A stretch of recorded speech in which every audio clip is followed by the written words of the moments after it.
Welcome sur le podcast de Matt et Lisa Fit. Notre mission, c'est de rassembler toutes les personnes qui pensent que c'est possible d'être des bons parents, d'être dans la forme de sa vie, de pouvoir voyager à travers le monde, d'être indépendant financièrement et d'aider du monde dans le processus. On croit que c'est possible parce qu'on l'a vécu et on rassemble toutes les personnes qui, quelque part au fond d'eux, croient encore que c'est possible. Parce que nous, notre vie, elle a changé il y a 9 ans par des concepts simples qu'on partage avec nos challengers principalement, mais qu'on a décidé via cette formidable opportunité qu'est le podcast de partager au plus grand nombre pour que certains prennent avec nous ou non, idéalement avec nous, mais prennent la décision de changer petit à petit et de changer leur vie. Parce que c'est jamais une mauvaise décision. Tu regretteras jamais la décision d'avoir décidé de devenir un petit peu meilleur. Physiquement, mentalement, pour les autres. C'est de ça dont on va parler aujourd'hui. Aujourd'hui, on va parler de 10 moyens extrêmement simples, extrêmement bateaux de mieux vivre. Et certains vont dire oh, encore un truc comme ça à propos de mieux vivre et machin. Moi, je suis un gars sérieux.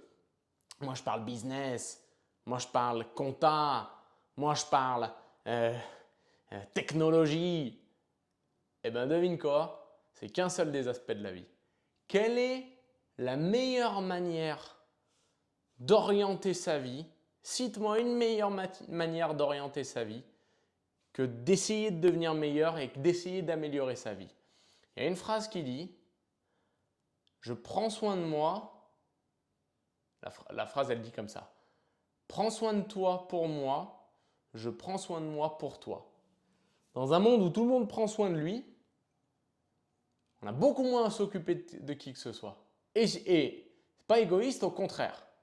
C'est très égoïste de penser que qui que ce soit d'autre va s'occuper de nous mieux que nous. Le but ici, c'est d'apprendre aussi à prendre la responsabilité. Donc, quel meilleur thème qu'un thème où on parle des moyens de mieux vivre? Et les moyens de mieux vivre, ça va démarrer comme ça. La nutrition. Ah, il y en a, ils se disent « Putain, il a réussi à nous le placer. Il va réussir à nous parler d'une meilleure nutrition. Je suis sûr qu'il va nous parler d'Herbalife. » Ouais, oui, mais pas que. Le but, c'est de mieux s'alimenter. Donner à son corps des meilleurs aliments. On va faire un test. Faisons un test. Personne n'a jamais passé ce test-là. Personne n'a jamais réussi ce test-là. Essaye de ne pas manger du moment où tu es petit jusqu'à aujourd'hui. Ça n'a pas trop de sens, hein? Tu te dis, mais je peux pas, je vais mourir. Oui. Et qu'est-ce que ça veut nous dire, ça? Ça veut nous dire que si tu ne manges pas, ça ne marche pas. Tu ne vis pas. Donc la nutrition est au centre de notre vie. Et maintenant qu'on sait qu'il faut manger, en vient la question de la qualité. La qualité de notre nutrition. La qualité de notre nutrition, c'est est-ce qu'on donne à notre corps le carburant dont il a besoin? L'alimentation, elle est faite de plein de nutriments. Tous sont importants, mais d'autres sont à avoir en priorité. D'autres sont à mettre en priorité dans la chaîne de notre alimentation, dans ce qu'on fournit à notre propre usine qu'est notre corps. Des bonnes protéines, des fibres, des bons gras, des bons glucides, les vitamines, les minéraux, tous ces micronutriments-là qui vont faire la différence, plus une bonne hydratation. Tout ça, c'est essentiel. C'est essentiel et c'est pour beaucoup de gens le point de départ. Et je vous invite à vraiment le voir de cette manière. Bien sûr que tu peux chercher sur Internet quel est le hack pour mieux vivre, etc. Il n'y a pas de hack à ça. À la fin, tu vas pouvoir tourner dans tous les sens. Tu vas toujours en revenir à un point qui est qu'il faut que je mange mieux. Et nos rythmes de vie font que c'est beaucoup plus efficace et beaucoup plus facile, et ce qu'on dit à nos challengers, d'intégrer une bonne nutrition avec une bonne alimentation dans son style de vie pour à la fois donner à son corps ce dont il a besoin, mais à la fois respecter nos modes de vie plus modernes qui sont des modes de vie que de toute façon on ne va pas changer. Donc numéro 1, la nutrition. Numéro 2, bouge tous les jours. Que tu aies 70 ans en regardant cette vidéo, je te tutoie, que tu aies 20 ans, que tu en aies 40, peu importe, bouge tous les jours. Bouge tous les jours, profite de la mobilité de ton corps, entretiens la mobilité de ton corps, active tous ces mini-muscles et ces mini-nerfs et ces mini-tendons qui font toutes ces articulations qui font partie de ton corps et que l'absence de mouvement ne fait qu'oxyder, ne fait que finalement rendre moins efficace au fur et à mesure. C'est le cercle vicieux pour beaucoup de personnes. Comme elles ne bougent pas régulièrement, le fait de rebouger est toujours beaucoup plus difficile. Maintiens un rythme. La vie, c'est l'élan. Donc numéro 2, bouge. Et certains vont dire « ouais, moi j'aime pas la muscu, ouais, moi j'aime pas courir ». Personne ne t'a parlé de ça. Pour moi, pour être un athlète total, et tout le monde peut l'être, peu importe ta catégorie d'âge ou quoi que ce soit, je ne te parle pas de faire des compètes, je ne te parle pas d'une performance incroyable. Je te dis qu'il faut faire un petit peu de cardio, ça veut dire augmenter son rythme cardiaque, des activités un petit peu plus longues, on va dire, et qui nécessitent pas trop, qui vont pas solliciter tous les muscles en particulier ou certains muscles en particulier. Numéro 2, de la musculation, donc ça veut dire renforcer, pour faire simple, ces muscles, les faire travailler. Numéro 3, un peu de sprint, un peu de travail en vitesse, parce que notre corps, il oublie du moment où on est jeune jusqu'à notre vieillesse, on est de moins en moins rapide, notamment parce qu'on n'entretient pas et parce qu'on oublie toutes les activités qui, quand on est jeune, sont centrales, le jeu. Tu n'as jamais un enfant qui se balade en trottinant, l'enfant il va toujours sprinter. Et numéro 4, un peu de dynamisme avec des bonds, des bondissements, des sauts, toutes ces choses-là qui font une grosse différence. Donc ça, c'est avoir du mouvement tous les jours. Numéro 3, le soleil. Ouais, j'habite en Bretagne. Les Bretons en PLS. J'habite en Alsace, j'habite en Belgique. Je ne parle pas du soleil comme on a ici et qui est d'ailleurs incroyable. Désolé de le dire. Mais je parle juste de la lumière du jour. Assure-toi d'avoir rapidement dans ta journée la lumière du jour. Et que ce soit abrité par des nuages, que ce soit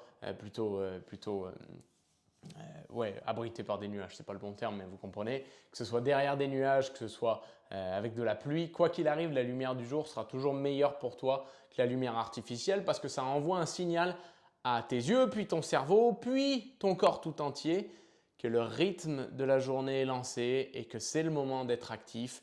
Et donc, il faut essayer de vivre au maximum en fonction de ces cycles-là. En plus, toute la vitamine D que ça va t'apporter, tout ça, c'est absolument nécessaire et on en a besoin. On en a besoin à court terme pour notre santé mentale et on en a besoin à long terme pour notre santé tout court. Numéro 4, dors mieux, dors bien. Certains vont me dire ah, « c'est dur de dormir ». Déjà, teste des petits trucs, des petites choses. Coupe ton téléphone avant d'aller dormir. Amène pas ton téléphone dans ta chambre. Ouais, mais j'ai mon alarme dessus. Achète une alarme. Ne fais pas des activités qui vont trop t'exciter le soir. Essaye de te coucher un peu plus tôt. Essaye d'avoir à peu près le rythme du soleil. Pas exactement, mais en partie. Essaye de te lever un petit peu plus tôt. Essaye de changer pour mieux dormir aussi. Essaye de changer ta routine matinale. On a beaucoup de gens qui viennent me dire « mais je dors 10 fois mieux depuis que j'ai démarré mon programme nutritionnel ». C'est normal, parce que tu démarres mieux la journée, bah, tu la finis mieux aussi. Et ainsi de suite, et ainsi de suite. Et donc ta nuit se passe mieux. Et abandonne toutes les activités stressantes. Fais un point le soir pour préparer ta journée du lendemain, pour que tu te sois sorti de ça de la tête. Bref, il y a plein de petites astuces qu'on raconte notamment à nos challengers pour mieux dormir.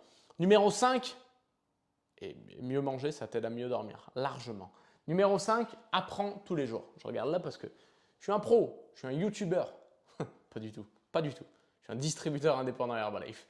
Mais le numéro 5, c'est apprends chaque jour. Ça va te stimuler, ça va t'exciter, ça va te rendre enthousiaste pour le futur, ça va te donner envie d'avancer. Juste le fait d'apprendre, ça te donne envie d'avancer. Quand tu crois que tu sais tout, quand tu ne veux plus rien apprendre, quand tu penses que c'est après l'école on n'apprend plus, que terminer parce que tu as un diplôme, tu ne peux plus apprendre ou que c'est plus fait pour toi, eh ben, tu n'as plus rien à regarder avec attention dans le futur. Et ça, c'est un vrai problème. Parce que ça va te flinguer complètement ta santé mentale, ton niveau d'énergie et toutes ces choses-là. Numéro 6, il faut que tu aies un business / un job enthousiasmant. Il faut que ça va représenter une grosse part de ta journée, au moins pendant un moment de ta vie. Donc, il faut qu'il y ait de l'enthousiasme. Tu ne peux pas te dire « moi, je vis une vie extrêmement qualitative et 8 heures de ma journée, c'est de la merde ». Ça ne peut pas marcher. Ça ne peut pas marcher. Donc, ce n'est pas immédiat. Tu ne vas pas tout de suite, d'un coup, avoir une activité ou un job qui est extrêmement passionnant. Mais si tu as un job qui ne te plaît pas, tu peux démarrer une petite activité à côté. Si tu n'as pas de boulot à l'heure actuelle, tu peux démarrer une petite activité à côté. Ça ne veut pas dire que tu ne vas pas faire ta recherche de boulot, mais ça veut dire que tu vas démarrer une activité qui t'excite un peu, que tu construis pour toi. En fait, c'est peut-être ça aussi pourquoi j'insiste toujours sur le fait d'avoir un business à côté ou un business en boulot principal comme on a avec Herbalife Nutrition. C'est que ton job, il te paye tes factures, tu travailles pour ton patron. C'est OK, il n'y a rien de plus honorable et de plus honorable que de faire ça parce que tu as des responsabilités, tu as peut-être une famille, tu as peut-être des enfants. Il n'y a rien de plus honorable et il n'y a rien de moins honorable que de ne pas le faire. OK? Mais numéro 2, avoir un business, c'est travailler pour soi, c'est travailler pour son futur, c'est travailler pour sa fortune, c'est travailler pour ce que tu vas laisser derrière. Donc, il te faut les deux. Et à terme, peut-être que tu pourras dégager ton job parce que ton business sera capable de couvrir et de fournir suffisamment pour tous les aspects de ta vie. Numéro 7, j'ai du mal avec mes doigts, des connexions sociales. Là, je vous fais un petit aperçu dans notre vie avec Lisa. On habite à un nouvel endroit, on rencontre plein de nouvelles personnes. C'est phénoménal. On est extrêmement lié à toutes les personnes qu'on connaissait avant. On a une équipe formidable, on a une famille absolument formidable. On a toutes ces connexions sociales qu'on entretient, pour lesquelles il faut travailler pour. Mais ça aurait dû être bien plus haut encore dans la liste. La liste, elle n'est pas dans l'ordre de priorité, sauf pour la nutrition. Mais tes connexions sociales, elles sont majeures parce que tu vas apprendre, parce que tu vas découvrir nouvelles personnes, nouvelles idées. C'est fou. C'est fou et c'est inimaginable. Numéro 8, il faut de la liberté de temps et de la liberté géographique pour mieux vivre. Rien de pire que de se sentir dans une prison, que ce soit un boulot, pas pouvoir le quitter avant telle heure, que ce soit géographiquement, être obligé d'être bloqué à un endroit. Et à nouveau, ça, ce n'est pas des choses que tu vas changer immédiatement. Mais il y a des solutions et c'est ce qu'on enseigne pour les gens qui démarrent leur activité avec nous, leur business avec nous. C'est ce qu'on enseigne, c'est que c'est possible de vivre différemment. Et juste le fait que ce soit possible et qu'on puisse travailler dans cette direction, c'est suffisant. Et c'est suffisant comme raison de démarrer. Numéro 9, il faut de l'amour. Ça, pareil, j'aurais dû le mettre très haut dans la liste, mais il y a tellement de choses. C'est quoi de mieux que de vivre sa vie avec ses proches et avec la personne qui partage notre vie et d'être connecté sur la même mission, sur les mêmes envies, sur les mêmes choses. C'est fou, c'est incroyable. Et j'ai entendu une chanson de Shaggy ce matin. Alors, certains vont dire qu'est-ce qu'il raconte. Shaggy, oui, It Wasn't Me, mais c'est pas celle-là, c'est Angel. Il dit la vie elle est cool et elle est fun quand tu es jeune et quand tu fais la fête, mais sois pas débile mon gars parce que plus tard, qui va s'occuper de toi quand tout ça c'est fini? Et là, on en parle. Et numéro 10, redonner. Redonner, c'est peut-être ce que j'aime le plus avec notre activité. J'aime le plus, je ne sais pas, mais j'adore ça. Parce que nous, on a réussi par notre travail, par plein de choses, on a réussi à s'en sortir. Beaucoup nous disent, mais qu'est-ce qui fait que maintenant vous continuez, si ça marche tant que ça, si vous aimez tant que ça, enfin si ça marche tant que ça, pourquoi vous le faites encore? Parce que quand tu as eu cette chance-là pour toi, qui vient d'un milieu tout à fait classique, ne pas la redonner, ce serait fou. Ce serait fou et tellement égoïste. Donc on a cette chance-là, on le fait. Voilà, c'était mes 10 moyens de mieux vivre instantanément.